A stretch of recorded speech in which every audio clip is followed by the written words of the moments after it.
So today we're going to be talking to Professor Lundgren about a little bit of what's going on with the Gold Top label. They have some exciting things going on. First of all, I just want to say, Jason, I'm happy that you are here to talk to us. I really appreciate it because I think we can get some really good insight on what's going on with this label because maybe not a lot of students know what's happening and what's going on. So we're going to talk a little bit about Sarah's album, and we're going to talk a little bit about the business of the label just in general. So why don't you tell us, number one, the main thing that you're doing right now in terms of the label? Well, that's a good question. So the main thing, honestly, we're doing right now is just trying to keep our heads above water a little bit. We've never run a label before. I mean, I've worked at labels.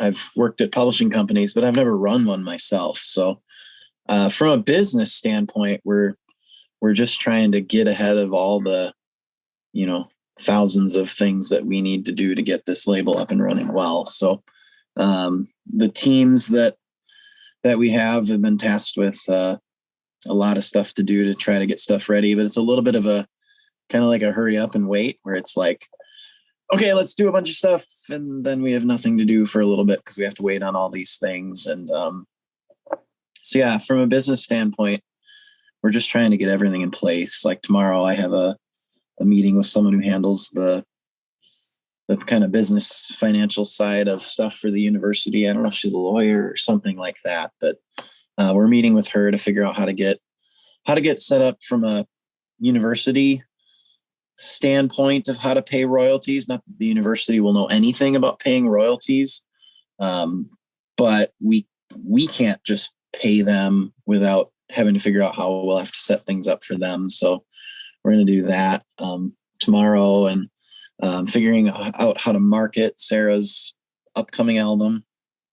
We're doing that here, and then managing our catalogs of songs that we're starting to get is going to be a huge part of running this label and this publishing company. And so we've been trying out a new catalog management software.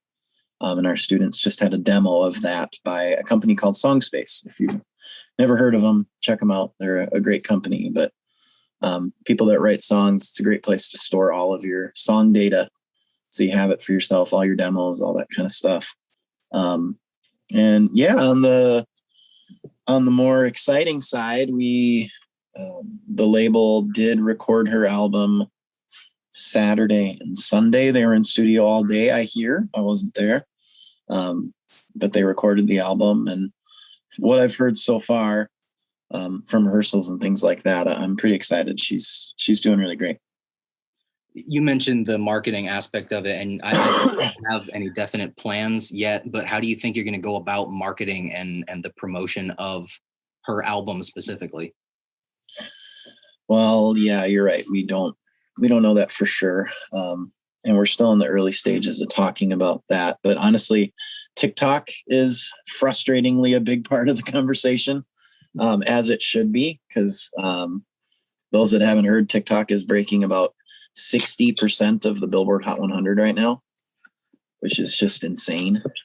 So if you're not on TikTok, you're not doing it right, which is crazy because a year and a half ago, we couldn't have said that.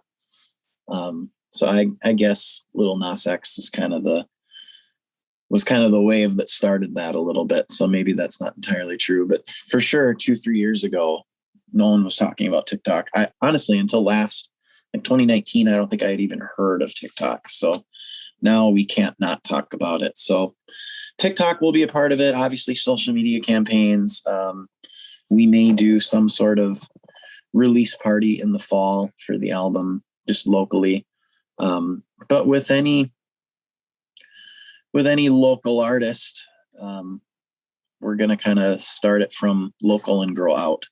So I'll do what we can here, but also take advantage of, that's the beauty of the internet, is we don't have to literally stay local, but we'll kind of focus on that first and branch out from there. Now, for anyone who's interested, Sarah, what kind of benefits come to Sarah and her band by being a part of not only a record label, but by being a part of Gold Top? Well, I'll preface that by saying we're quite selective. So you can't just reach out to us and say, I have a good band. Well, you're welcome to reach out to us and say that. That would be great. But it doesn't necessarily mean that we'll sign you. But Sarah has a lot of raw talent, and she's a recent graduate. So that was fun. That feels extra special that, she got her start here. She's one of the early songwriting major graduates. So she's got a lot of talent, but to her, we're bringing her a lot of free stuff. She gets to be registered with the PROs all for free. She gets to record an album for free. Yes, it costs money. Technically, she does get charged studio time, but she doesn't have to pay that out of her own pocket, right? We pay it for her, and we'll recoup that later with the money that comes in through royalties. So she gets a lot of great things that she doesn't have to pay out of pocket for. So that's number one.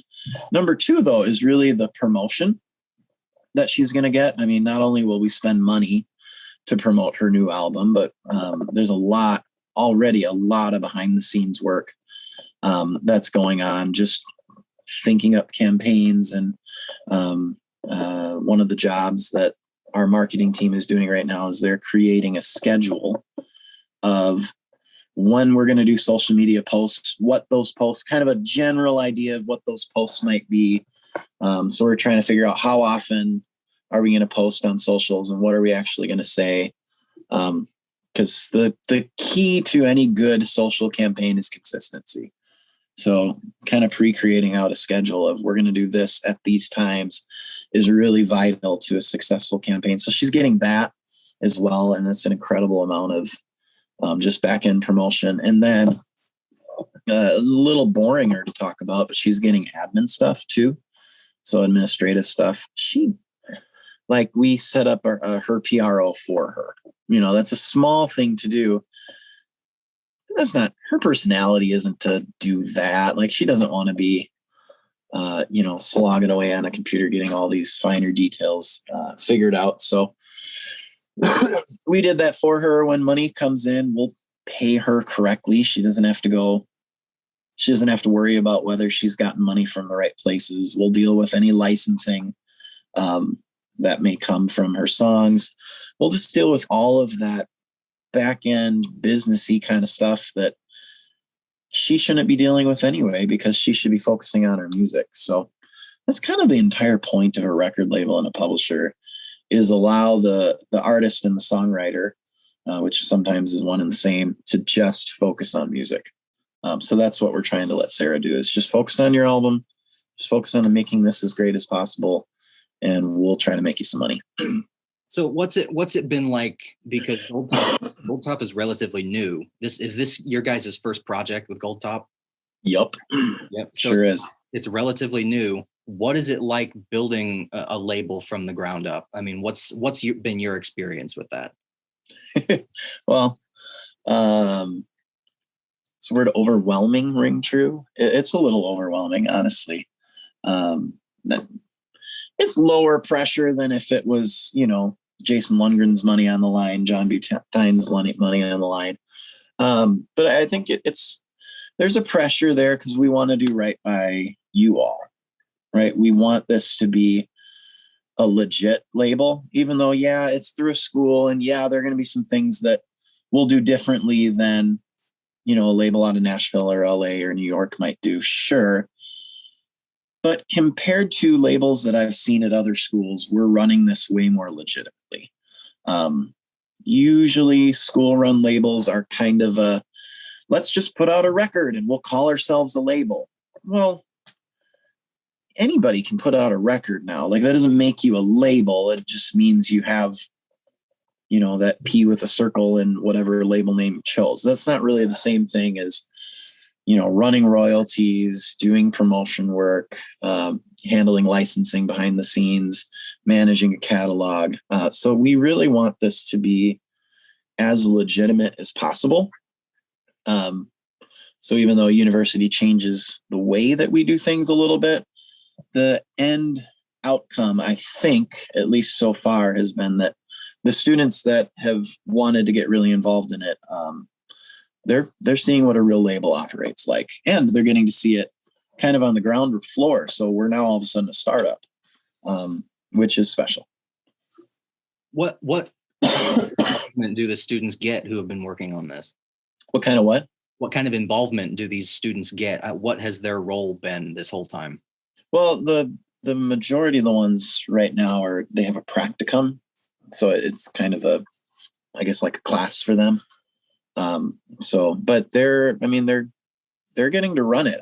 I'm just from a business standpoint, I'm just kind of saying, here are the things we need to do, and just trying to teach, but not do as much, which is hard because I usually want to do, but, trying to let them do the tasks. And I don't want to speak for John Butine, but from what I've seen on the recording side, he's very, very much the same, if not even better. I'm sure he's better than I am at just guiding without taking over too much. That's his personality for sure. So yeah, they're very involved. What are your guys' short-term goals looking like? What are your plans for the next couple of years? Where are you looking to build to? Yeah. Well, let's talk really short term. Just we'd like to get an album out by the fall. So that's short term. But if we're looking at, the next 2 to 3 years, we just would like to be settled, I think, where John and I don't necessarily have to do as much with the label other than an oversight. And this team can train the new people, which will train the new people, which will train the new people. Because obviously the hard part about college is you have this constant shuffling of you train someone and then they leave. So we really want it to be self-perpetuating where, the upperclassmen can teach the lower classmen, and it can just kind of keep rotating. And we have this kind of constant mentorship that we're overseeing, and obviously we'll be incredibly involved. There's no way we won't be.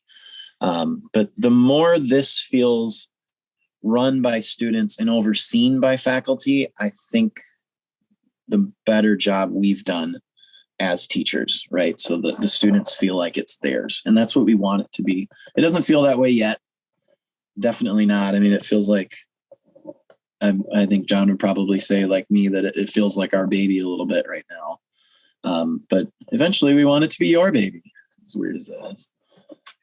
So for those of us who have taken your industry class, what in terms of the album making process are we looking at on your end of it that you guys have had to go through so far? Is it anything sort of a struggle that you guys have had to go through on the licensing and the glitz and the glamour of just going in the studio and recording music? It's not all that. So what has that process been like for you guys and for the artists and the students? Well, obviously it hasn't been released, so we haven't done any licensing yet. I don't know how much licensing we will need to do. We'll see about that. But contractually, we've had a lot of work of building these contracts. And, one of the things we did is we sat down with Sarah in our boardroom, conference room, whatever you want to call it, and just walked through her entire agreement. I mean, every single key term in that agreement, we walked through one by one, and just talked through, this is why we set up your royalty rate this way. This is negotiable. Here's where you have approval rights for these things. You want different approval rights, or, we just walked through the nitty gritty of what the contract looks like, how long the term is, whether we own the masters or she owns the masters. We do, by the way. But that's eye-opening for someone who's never even seen a recording contract or even know anything about them, just to go, oh my goodness, I don't own my masters. Well, no, you don't.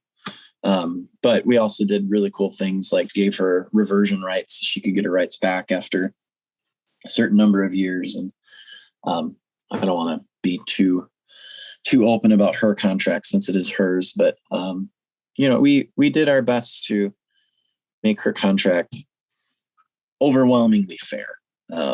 If not unfair on in a positive way towards her, right? I mean, our point is not to make money as a label. Our point is to support students and have it be a learning opportunity. So that's been probably the biggest thing that we've done so far. And then again, marketing. We've already kind of started marketing, and we've started. Sorry, I got a cold or allergies or something. We've started dealing with her catalog. So, she sends the songs and the writers and when it was written and that sort of stuff. And we're just starting to manage that. So we at least have a paper trail for copyright's sake. I don't think we're going to register any copyrights unless her songs start taking off, just because the cost is ridiculous. But we want a paper trail so we have at least proof of when these songs were written, so we can protect them. So just as listeners and as fans and as students, just to finish up here, when can we start to look for her album and for material coming from the label? Yes. I don't know. I don't want to speak dates because they always move.